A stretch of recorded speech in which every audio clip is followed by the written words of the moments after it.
इचलकरंजी महापालिकेच्या पहिल्या महापौर पदाचा मान ओबीसी प्रवर्गाला मिळाल्यानं शहराच्या राजकारणात नव्या घडामोडींना वेग आला आहे। आरक्षण निश्चित होताच सत्ताधारी भाजपमध्ये महापौर पदासाठी जोर लॉबिंग सुरू झाली असून पहिला महापौर कोण होणार याकडे संपूर्ण शहराचं लक्ष लागलंय।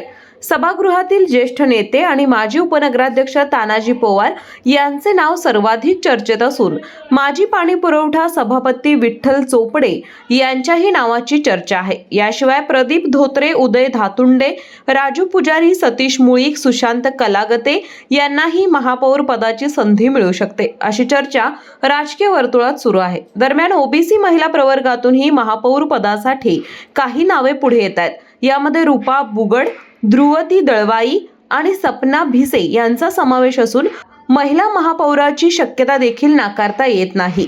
आरक्षण सोडत जाहीर झाल्यानंतर भाजपमधील अंतर्गत हालचालींना वेग आला असून पहिल्या महापौर पदाचा मान कोणाच्या गळ्यात पडतो यावरून राजकीय समीकरणे ठरू लागली आहेत।